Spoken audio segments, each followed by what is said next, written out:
Hello friends, 5 मई की news items देख लेते हैं। द हिंदू न्यूज़पेपर से ये 17 न्यूज आइटम्स पिकअप की गई है, इनको डिटेल में डिस्कस करेंगे। पहली न्यूज आइटम है, इंदौर इज द मोस्ट स्वच्छ सिटी, गोंदा द डर्टीएस्ट। तो ये है जो न्यूज आई है स्वच्छ सर्वेक्षण 2017 से। तो यहाँ पे अब इंदौर जो मध्य प्रदेश की सिटी है, क्लीनेस्ट सिटी बताई गई है, और जो गोंदा सिटी है उत्तर प्रदेश की, इसको डर्टीएस्ट रैंकिंग में आई है। तो 434 सिटीज की रैंकिंग की गई थी। तो ये क्वालिटी काउंसिल ऑफ इंडिया ने ये पूरा रैंकिंग किया है। तो इसके अंदर जो इंडिकेटर्स यूज किए गए थे वो क्या है आप देख सकते हैं, मेथोडोलॉजी क्या थी।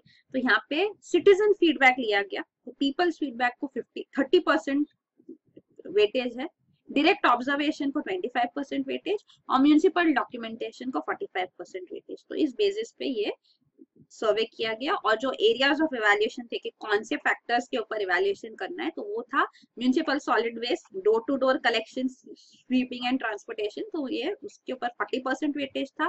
प्रोसेसिंग एंड डिस्पोजल वेस्ट का 20%, ओपन डिफिकेशन फ्री टॉयलेट्स जहाँ पे है तो 30%, और information education behavioural change communication 5% weightage, और कैपेसिटी बिल्डिंग मतलब ई लर्निंग, स्वच्छ भारत मिशन में ई लर्निंग पोर्टल पे जो कैपेसिटी बिल्डिंग है, ट्रेनिंग दी गई है, तो उसको 5% वेटेज। तो ऐसे करके ये सर्वेक्षण किया गया। तो यहाँ पे आप देख सकते हैं टॉप 10 सिटीज में काफी सारी सिटीज है। Delhi, new Delhi municipal council area है, नवी मुंबई है, तिरुपति जो टेम्पल सिटी है वो 9th पोजीशन पे है।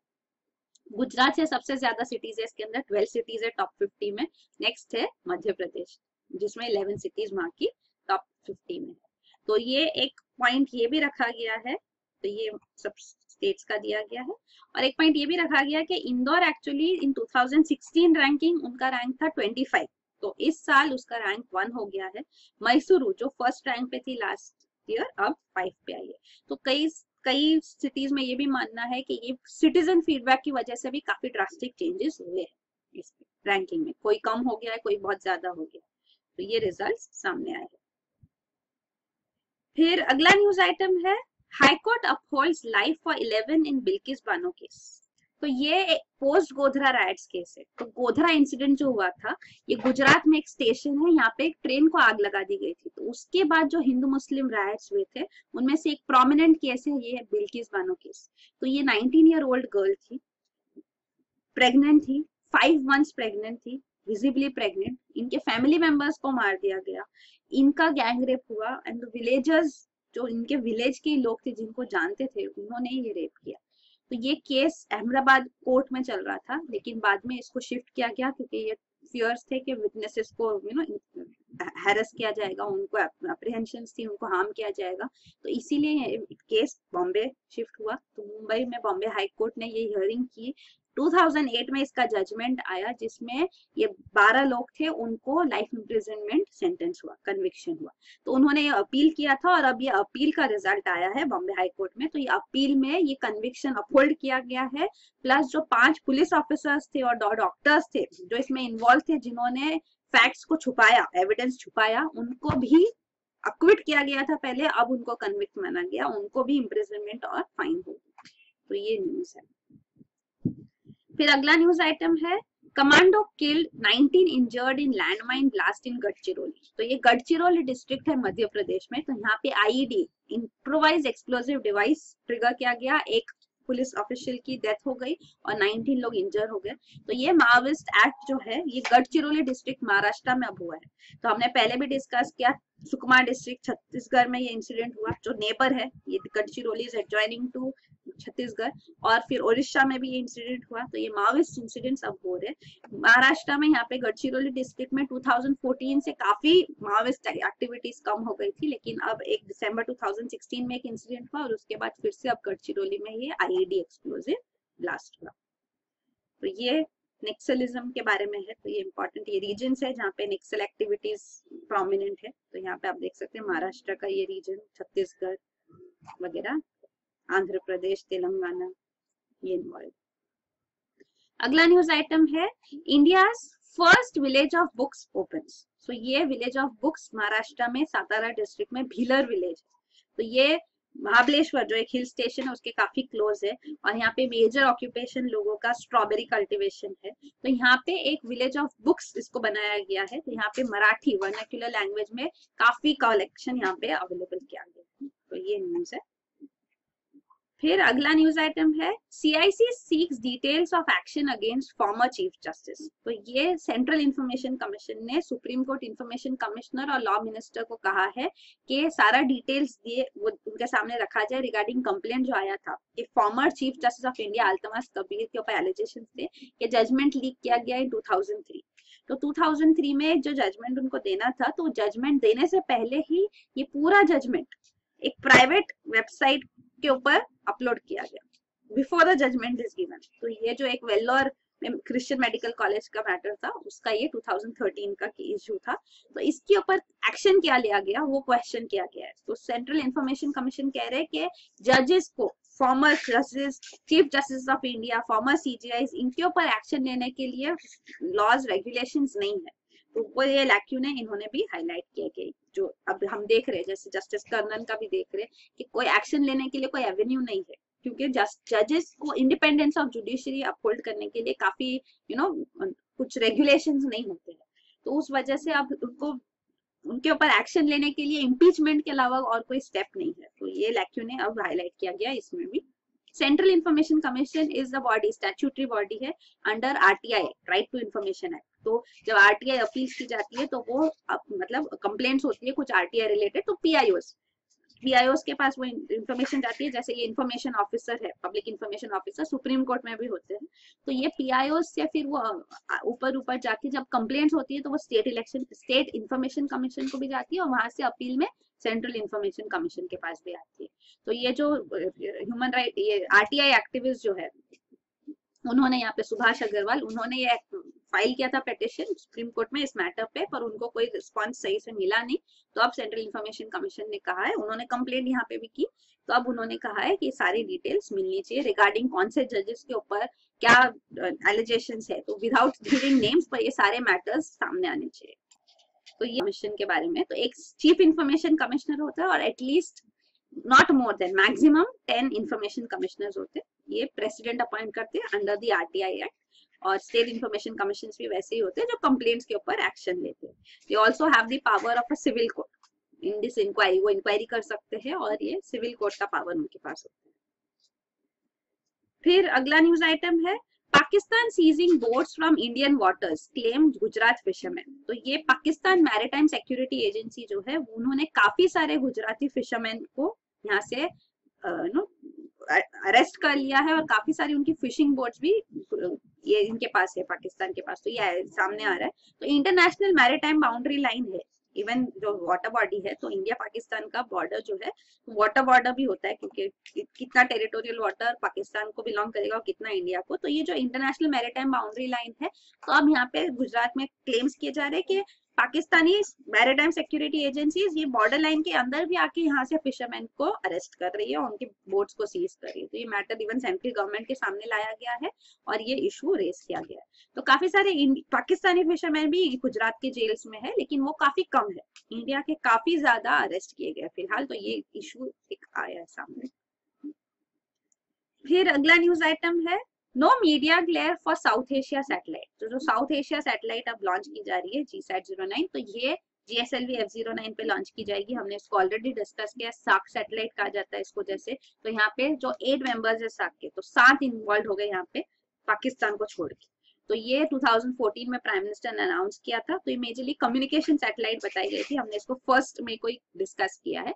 तो ये जो सैटेलाइट अब लॉन्च की जाएगी, तो ये श्रीहरिकोटा से लॉन्च की जाएगी, लेकिन इसरो ने, इंडियन स्पेस रिसर्च ऑर्गेनाइजेशन जो इसको लॉन्च करेगी, ऑल्सो सारा लॉन्च का खर्चा इंडिया उठा रही है। हालांकि सैटेलाइट मैन्युफैक्चरिंग का खर्चा कंट्रीब्यूशन सारे स्टेट्स देंगे, सारी कंट्रीज देगी, मतलब इंडिया और 6 और कंट्रीज इन्वॉल्व है। तो ये जो है, ये सैटेलाइट लॉन्च में अब इसरो ने काफी सारा सीक्रेसी रखा है, क्योंकि हर बार जब लॉन्च होता है तो उसका लाइव टेलीकास्ट होता है। इस बार लाइव टेलीकास्ट नहीं होगा, उन्होंने कहा है। वो खुद वो अराउंड 200 रिपोर्टर्स को लेके जाते हैं श्रीहरिकोटा आइलैंड पे जब लॉन्च होता है टू विटनेस द लॉन्च। इस बार वो भी नहीं किया जा रहा है। तो ये सारी डिटेल्स जो सामने नहीं आ रही, काफी कम डिटेल सामने आई है, उससे थोड़े स्पेकुलेशंस हो रहे हैं। तो जनरली ऐसा किया जाता है जब कोई स्पाई सैटेलाइट वगैरह लॉन्च की जा रही है, जैसे कि इजराइल की जब स्पाई सैटेलाइट इंडिया ने 2008 में लॉन्च की थी टेक्सास, तब ऐसा ही स्टेप्स लिए गए थे। तो ये न्यूज सामने आई है। तो ये 6 जो कंट्रीज है सार्क की इन्वॉल्व है, अफगानिस्तान, बांग्लादेश, भूटान, मालदीव्स, नेपाल और श्रीलंका। तो ये सार्क सैटेलाइट है। फिर तो इसमें हमने ऑलरेडी डिस्कस किया फर्स्ट में को, ये केयू बैंड ट्रांसपॉन्डर्स हो गए इनमें 12, और ये कम्युनिकेशन सैटेलाइट होगी जो telecommunication, disaster management, broadcasting, telemedicine वगैरह के लिए यूज की जाएगी। लेकिन अब जो ये सीक्रेसी रखी जा रही है उससे स्पेक्यूलेशन रेज हो रही है। फिर अगला न्यूज आइटम है US Germany slam India for NGO funding norms. तो ये जो हमने डिस्कस किया था कि UNHRC, UN human rights council Geneva में जो है, यहाँ पे हर 5 साल में एक बार हर कंट्री का पीयर रिव्यू होता है। पीयर रिव्यू मतलब बाकी कंट्री, मेंबर कंट्रीज ही वो कंट्री का ह्यूमन राइट्स लॉस को रिव्यू करते हैं। तो इंडिया का अभी जो था पीयर रिव्यू ड्यू था, तो ये attorney general Mukul Rohatgi India को डिफेंड करते हुए यहाँ थे, और इस पीयर रिव्यू जो 4 मई को हुआ तो उसके डिटेल्स सामने आए हैं। तो यहाँ पे जो एक इशू उठाया गया वो था regarding FCRA, foreign contribution regulation act. तो ये एक्ट इंडिया ने 2010 में जो इनेक्ट किया है, तो ये एनजीओस को रेगुलेट करने के लिए है। तो यहाँ पे कंट्रीज यूएस से और काफी यूरोपियन कंट्रीज यहाँ पे एलिगेशंस रेज कर रही है कि ये आर्बिट्ररीली एनजीओस के अगेंस्ट यूज किया जा रहा है, क्योंकि हमने भी न्यूज में काफी देखा है कि काफी सारी एनजीओस की लाइसेंसेस कैंसिल भी किए गए। तो FCRA, फॉरेन कंट्रीब्यूशन रेगुलेशन, मतलब जो एनजीओस फॉरेन कंट्रीब्यूशन जिनको मिलता है तो उनको रेगुलेट करने के लिए लॉ थे। तो वो कोई एंटी नेशनल एक्टिविटीज के लिए ना यूज हो, इसलिए ये लॉ लाया गया था।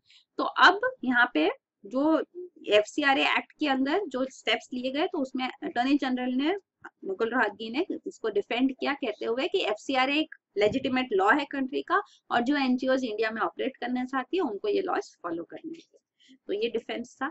अगला एलिगेशन था regarding AFSPA, armed forces special powers act. तो ये आफ्स्पा एक्ट के ऊपर भी एलिगेशन यही है। तो ये काफी न्यूज में रहता है, कंट्रोवर्शियल भी है, कि इसके अंदर आर्म्ड फोर्सेस को एब्सोल्यूट पावर्स दिए जाते हैं, even they have the right to kill as such. तो उनके ऊपर इंक्वायरी नहीं होती, उनके ऊपर कोई एक्शन नहीं लिया जाता except by permission of the centre. तो ये आफ्स्पा एक्ट के ऊपर भी ह्यूमन राइट्स वायलेशन के एलिगेशंस लगाए जाते हैं। तो इस पे अटॉर्नी जनरल ने कहा कि ये खाली थोड़ी रीजन्स में ही कंट्री में एक्टिव है, सब पूरी कंट्री में नहीं। तो that is not a justification, but ठीक है। अगला था ऑन, इवन एक न्यू इशू जो सामने आया वो था अटैक ऑन अफ्रीकन्स। तो जो रिसेंटली नोएडा मॉल में भी जो अटैक हुआ, तो उस पे गवर्नमेंट ने अपनी रिस्पॉन्सिबिलिटी मानी है, और उन्होंने कहा है कि इसके ऊपर प्रोसिक्यूशन किया जाएगा, the government will act responsibly, और जो इन्वॉल्व है उनको पनिशमेंट दी जाएगी। फिर अगला और एक इशू है regarding decriminalisation of homosexuality, section 377 of IPC। तो वो एक डिमांड की गई है। इवन मैरिटल रेप को इंडियन लॉज में इंक्लूड करना चाहिए, वो भी एक डिमांड इस पीयर रिव्यू में लाया गया। तो ये था। तो ये FCRA एक्ट के बारे में है। तो एंटी नेशनल एक्टिविटीज ना हो इसलिए रेगुलेशंस दिए। फिर अगला न्यूज आइटम है सेंटर सेलिंग आधार लाइक अ पैनेशिया सेज पेटिशनर। तो ये वही है आधार पैन लिंकेज का केस। तो जैसे आर्ग्यूमेंट्स होते हैं तो वो न्यूज में आता है। तो अब एक क्वेश्चन जो पेटिशनर ने रेज किया वो ये है कि अगर आधार पैन लिंकेज इसलिए किया जा रहा है क्योंकि पैन कार्ड डुप्लीकेट्स है, तो पैन कार्ड डुप्लीकेट जो फैक्ट डेटा है वो तो है कि सिर्फ 0.4 पैन कार्ड्स डुप्लीकेट है, बाकी का 99.6% पैन कार्ड्स तो डुप्लीकेट नहीं है। तो सभी के सभी क्यों आधार लिंकेज करें? तो ये क्वेश्चन रेज किया गया। तो गवर्नमेंट ने यहाँ पे क्लैरिफिकेशन दिया है कि इंडिया ने यूएस के साथ ये FATC के अंदर एक इंटर गवर्नमेंटल अग्रीमेंट साइन किया है। तो FATC act 2010, foreign account tax compliance act, ये 2010 का USA का एक्ट है। तो इसके अंदर वो चाहते हैं कि टैक्स इवेजन, यूएस में जिसको टैक्स लायबल है वो टैक्स इवेजन ना करे। तो इंडियंस भी जाके यूएस में वर्क करते, तो इसीलिए सारी डिटेल्स इनको दी जाए। तो इसलिए ये एक्ट बनाया गया है, और इस एक्ट के अंदर यूएसए ने काफी सारी कंट्रीज के साथ बायलैटरल इंटरगवर्नमेंटल अग्रीमेंट्स किए। तो इंडिया ने भी ये साइन किया है। तो उसके अंदर उनको सारी टैक्सेशन डिटेल्स देनी होगी। तो ये पैन कार्ड डिटेल्स अगर वहां डुप्लीकेट जाएगी तो वो कंट्री के लिए एम्बेरसमेंट होगा, शर्मिंदगी की बात होगी। इसलिए ये स्टेप लिया जा रहा है कि आधार पैन लिंकेज जरूरी है। तो ये एक रीजन भी है, तो ये जस्टिफाई किया गया। तो ये FATC एक्ट के बारे में 2010 का यूएसए का। फिर अगला न्यूज आइटम है Agni 2 test fails to meet desired parameters. तो ये अग्नि 2 मिसाइल जो है, स्ट्राइक रेंज इसका मोर देन 2000 किलोमीटर, इसका टेस्ट फायरिंग किया गया ऑफ ओडिशा कोस्ट, लेकिन ये सारे पैरामीटर्स जो डिजायर्ड पैरामीटर्स थे सक्सेसफुली वो फुलफिल नहीं हुए। तो ये अग्नि सीरीज की मिसाइल्स है। तो ये शॉर्ट रेंज बैलिस्टिक मिसाइल है अग्नि 1, रेंज कम है। फिर मीडियम रेंज बैलिस्टिक मिसाइल है, फिर इंटरमीडिएट रेंज बैलिस्टिक मिसाइल है, और फिर इंटरकॉन्टिनेंटल बैलिस्टिक मिसाइल है। तो ये ज्यादा रेंज होती है, सबसे ज्यादा रेंज ICBM। फिर अगला न्यूज आइटम है Russia, Iran and Turkey ink Syria pact. तो ये रशिया और ईरान जो सीरिया गवर्नमेंट की एलीज है उनको सपोर्ट करती है, और टर्की जो सीरियन रिबेल्स को सपोर्ट कर रहे हैं। तो सीरिया गवर्नमेंट और सीरियन रिबेल्स के बीच में यहाँ पे सीरिया में जो सिविल वॉर चल रहा है, तो इसमें जो सपोर्टर्स है दोनों साइड पे, रशिया ईरान सीरिया गवर्नमेंट की साइड पे और टर्की रिबेल्स की साइड पे, इन तीनों ने मिलके, मतलब सीरिया गवर्नमेंट इन्वॉल्व नहीं है, रिबेल्स भी इन्वॉल्व नहीं है, 3 नेशंस ने मिलके एक डील साइन की है ताकि सेफ जोन्स क्रिएट किए जा सके सीरिया में, ताकि पीस लाया जा सके यहाँ पे। तो ये रशिया भी चाहती है, US प्रेसिडेंट डोनाल्ड ट्रंप ने भी कई बार कहा है कि सेफ जोन्स बनाना जरूरी है। तो अब ये फर्स्ट स्टेप इस डायरेक्शन में अब लिया गया है। पहले भी एक पीस डील की गई थी पर वो ज्यादा टाइम टिक नहीं पाई, तो अब ये और एक एफर्ट किया गया है। फिर अगला न्यूज आइटम है cut corporate tax to 18%, remove all incentives, CII। तो ये है कॉन्फेडरेशन ऑफ इंडियन इंडस्ट्रीज। तो CII के नए प्रेसिडेंट है शोभना कमिनेनी। ये फर्स्ट टाइम एक वुमेन CII प्रेसिडेंट है। उन्होंने अब कहा है कि जो एग्रीकल्चरल टैक्स है उसको, एग्रीकल्चरल इनकम है उसको टैक्स करना चाहिए बियॉन्ड द थ्रेशोल्ड, एक मिनिमम के ज्यादा अगर है तो ये टैक्सेशन होना चाहिए। तो ये जो नीति आयोग ने भी अभी सजेशन दिया था, चीफ इकोनॉमिक एडवाइजर ने भी सजेशन दिया है, तो इसको फिर से रिट्रेट किया गया। और एक सजेशन जो दिया गया वो है कि कॉर्पोरेट इनकम टैक्स को कम करना चाहिए टू 18%, और जो सब्सिडीज इंसेंटिव्स दी जाती है उनको सब एलिमिनेट करना चाहिए। तो इससे काफी इकोनॉमी को हेल्प होगा। तो फिलहाल कॉर्पोरेट इनकम टैक्स 25% है, पर काफी सारा एग्जेम्पशंस काफी ज्यादा है। तो टर्नओवर अप टू 50 करोड़ है उनको ये 25% जो टैक्स रेट है ये उनको एप्लीकेबल है। तो ये सबको एप्लीकेबल होना चाहिए और ग्रेजुअली फीस को 18% पे लाना चाहिए। तो ये डिमांड किया गया है। फिर अगला न्यूज आइटम है government plans steel plants with private players on PSU land. तो जो PSU में जो सरप्लस लैंड है उसको यूटिलाइज करने के लिए और एक सजेशन जो आया है कि नए स्टील प्लांट्स बनाने चाहिए विद पब्लिक प्राइवेट पार्टनरशिप, ताकि स्टील प्रोडक्शन इंक्रीज हो सके। तो हमने अभी जो न्यू स्टील पॉलिसी 2017 भी गवर्नमेंट ने अनवील की थी, कल हमने देखा था, तो उसमें भी स्टील प्रोडक्शन इंडिया का इंक्रीज करना है by up to 30 million ton by 2030। फिलहाल अराउंड 126 मिलियन टन है, तो इसलिए ये स्टेप काम आएगा। पहले हमने देखा था कि डिसइन्वेस्टमेंट से जो PSU लैंड फ्री हो रहा है उधर स्टार्टअप्स के लिए वो लैंड यूटिलाइज करना चाहिए, वो भी एक सजेशन था। उधर SPV बनाने की बात थी। फिर अगला न्यूज आइटम है हायर कोल टैक्स में बेनिफिट इकोनॉमी, IMF। तो इंटरनेशनल मॉनेटरी फंड ने इंडिया को सजेशन दिया है कि टैक्सेशन जो है कोल पे उसको इंक्रीज करना चाहिए, एटलीस्ट 150 रुपीज पर टन इंक्रीज होना चाहिए ऐसे। तो अगर ये एनुअली इंक्रीज करते जाएंगे तो इससे कार्बन एमिशन जो है वो भी कम होंगे, deaths due to air pollution होगा वो भी कम होगा, प्लस इकोनॉमी को भी ये बेनिफिट होगा, ओवरऑल नेट बेनिफिट होगा इसमें। तो 1% GDP इंक्रीज भी हो सकता है इससे। तो ये सजेशन उन्होंने दिया है। ये भी कहा है कि अगर कार्बन कोल पे टैक्सेशन नहीं लगाया जा सकता तो उसकी जगह फिर रिन्यूएबल, पॉलिटिकल रीजन से अगर ये डिफिकल्ट है तो फिर रिन्यूएबल सोर्सेज के ऊपर इंसेंटिव्स लाना चाहिए। फिर अगला न्यूज आइटम है a bionic hand that can see. तो ये साइंटिस्ट ने एक बायोनिक हैंड बनाया है। तो ये मतलब रोबोटिक हैंड है जो प्रोस्थेटिक्स यूज किए जाते हैं, जो जिनके लिम्स नहीं होते तो वो प्रोस्थेटिक आर्टिफिशियल लिम्स लगाते हैं, आर्टिफिशियल हैंड फीट वगैरह। तो वो यहाँ पे जो ये हैंड का एक मेजर ड्रॉबैक ये होता है कि वहां पे फिर रिस्पॉन्स जो होता है वो काफी डिलेड होता है। मतलब आपका हाथ है तो आप कुछ हुआ, कुछ ऑब्जेक्ट भी है तो आप उसको जल्द से पिकअप कर सकते हैं, पर जो आर्टिफिशियल हैंड होता है वो एक दिक्कत बन जाती है, वो इजीली रिस्पॉन्स नहीं होता। तो इसको टैकल करने के लिए यहाँ पे साइंटिस्ट ने एक बायोनिक हैंड बनाया है जिसके अंदर एक कैमरा फिटेड है, जैसे आप देख सकते हैं। तो ये कैमरे से इमेजेस लिए जा सकते हैं और कैसे ऑब्जेक्ट है सामने उस हिसाब से रिस्पॉन्स आ सकता है। तो इसमें आर्टिफिशियल इंटेलिजेंस यूज किया गया है, पूरा न्यूरल नेटवर्क सिस्टम, ताकि ये हैंड को ट्रेन किया जा सके कि कैसे ऑब्जेक्ट के लिए कैसी ग्रिप चाहिए और उसके बेसिस पे वो ऑब्जेक्ट रिकॉग्नाइज करके वो ग्रिप से वो ऑब्जेक्ट उठा सके। तो ये एक रेवोल्यूशनरी डेवलपमेंट किया गया फॉर प्रोस्थेटिक्स, मतलब आर्टिफिशियल लिम्स। फिर लास्ट न्यूज आइटम है टाइम फॉर बायोडिग्रेडेबल इलेक्ट्रॉनिक्स। तो ये स्टैनफोर्ड यूनिवर्सिटी के साइंटिस्ट है, इन्होंने एक इलेक्ट्रॉनिक डिवाइस बनाई जो बायोडिग्रेडेबल है। तो रिसेंटली जो अभी प्रेजेंटली इलेक्ट्रॉनिक्स कमोडिटीज काफी इंक्रीज हो रही है, तो इससे ई वेस्ट का भी एक मेन कंसर्न आता है, इलेक्ट्रॉनिक वेस्ट का। तो उसको टैकल करने के लिए हमको चाहिए कि अगर इलेक्ट्रॉनिक्स बायोडिग्रेडेबल है तो there is nothing like it. तो इसीलिए इन्होंने ये फर्स्ट सैंपल बनाया, एग्जाम्पल है यहाँ पे उन्होंने बनाया है, एक सेमीकंडक्टर पॉलीमर बनाया है जो बायोडिग्रेडेबल है, डिकम्पोज हो सकती है, मतलब सिंपली एक वीक एसिड विनेगर ऐड कर लिया तो बायोडिग्रेड हो जाएंगे। तो ये एक डेवलपमेंट हुआ है। तो यही है न्यूज आइटम्स। Thank you.